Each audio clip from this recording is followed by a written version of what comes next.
Oke, bismillahirrahmanirrahim. Assalamualaikum warahmatullahi wabarakatuh.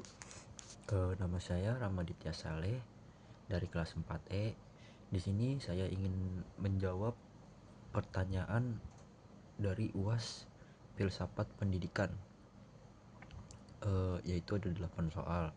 Nah, dimulai saya dari soal yang pertama, yaitu tentang demokratisasi pendidikan dalam PAI.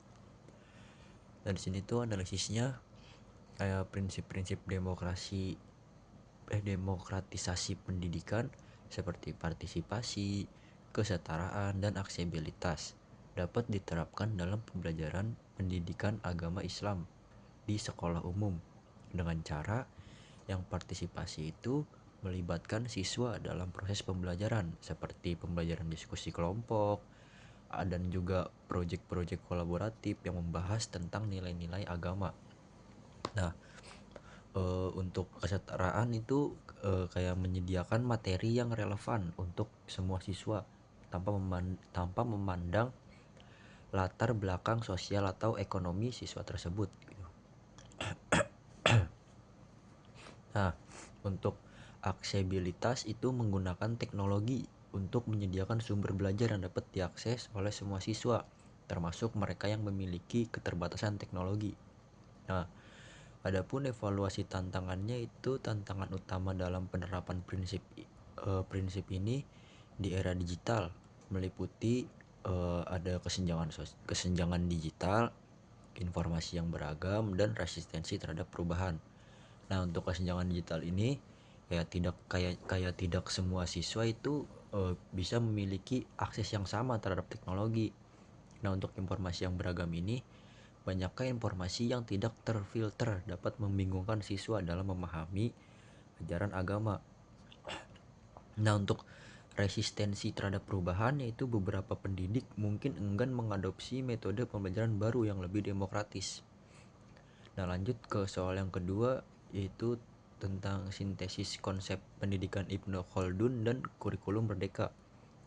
Nah, jadi dari sintesisnya itu, konsep pendidikan ilmu Khaldun yang menekankan akal dan adab dapat disintesiskan dengan model pembelajaran PAI berbasis kurikulum merdeka dengan cara mengintegrasikan pengembangan akal melalui pemikiran kritis dan analisis teks agama.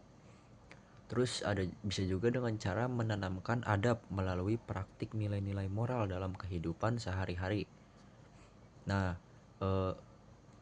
mengambil contoh aplikasi di kelas SMP dalam rancangan pembelajaran PAI, guru dapat menggunakan metode diskusi dan proyek yang mendorong siswa untuk berpikir kritis tentang ajaran agama dan menerapkannya dalam konteks sosial mereka.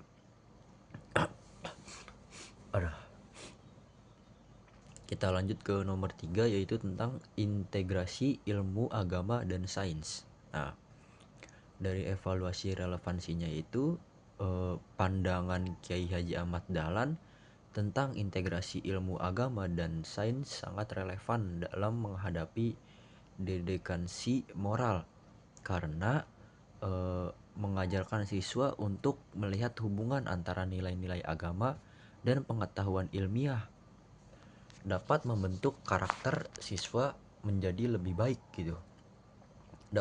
Bisa juga mendorong siswa untuk berpikir kritis dan bertanggung jawab dalam penggunaan ilmu pengetahuan. Nah, adapun desain pembelajarannya itu, satu desain pembelajaran PAI yang mencerminkan semangat integratif adalah kayak proyek penelitian yang mengkaji fenomena sosial. Kayak misalnya tuh masalah lingkungan dari perspektif agama dan sains, di mana siswa dapat melakukan penelitian lapangan dan presentasi.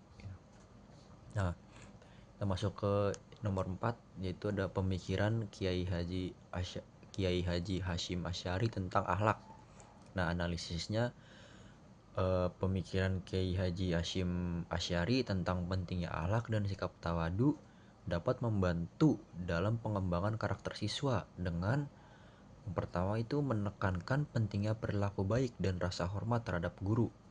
Yang kedua, mendorong siswa untuk menjadi teladan dalam perilaku sehari-hari.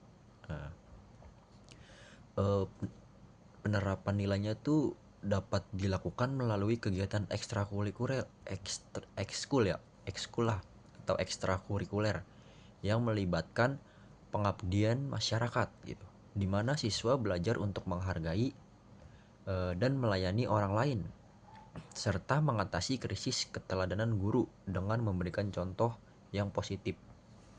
Nah, kita lanjut ke soal yang nomor 5, yaitu purifikasi ajaran Islam oleh Ahmad Hasan. Nah, di pemikiran Ahmad Hasan tentang purifikasi ajaran Islam melalui pendidikan berbasis Al-Quran dan hadis dapat dilihat sebagai dukungan terhadap konservatisme karena beliau menekankan pentingnya kembali kepada sumber-sumber asli ajaran Islam. Kayak beliau tuh menekankan pentingnya kembali ajaran tersebut tuh, ajaran-ajaran pendidikan itu tuh kepada sumber-sumber asli gitu ya di ajaran Islam, yaitu Al-Quran dan hadis. Nah, namun jika diterapkan dengan cara yang adaptif dan responsif terhadap konteks modern, dapat juga mendukung reformisme. Nah, pemikiran ini dapat mendukung konservatisme jika terlalu kaku, tetapi dapat menjadi reformis jika mengedepankan pemahaman yang kontekstual dan relevan dengan tantangan zaman. Nah, yang tadi kan ke-5, sekarang ke-6. Yang ke-6 ini ada ontologi, epistemologi, dan aksiologi dalam pendidikan Islam. Mungkin singkatan saja dari ontologi kayak dalam pendidikan Islam itu memahami hakikat manusia dan tujuan pendidikan. Nah, untuk epistemologi itu menentukan cara memperoleh pengetahuan yang benar. Dan yang terakhir aksiologi itu kayak menetapkan nilai-nilai yang harus diajarkan. Nah, ketiga pilar ini yang yaitu ontologi, epistemologi, dan aksiologi dapat digunakan sebagai landasan dalam menyusun visi dan misi program studi pendidikan agama Islam dengan menekankan pengembangan karakter, pengetahuan yang relevan, dan nilai-nilai moral yang kuat.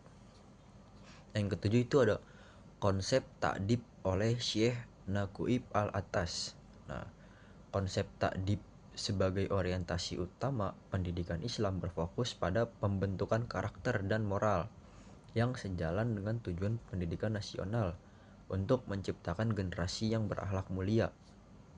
Nah, penerapan dalam RPP-nya itu untuk pendidikan agama Islam, guru dapat merancang kegiatan yang tidak hanya mengajarkan pengetahuan agama, tetapi juga menekankan pada pengembangan karakter, seperti diskusi tentang nilai-nilai moral dalam konteks kehidupan sehari-hari.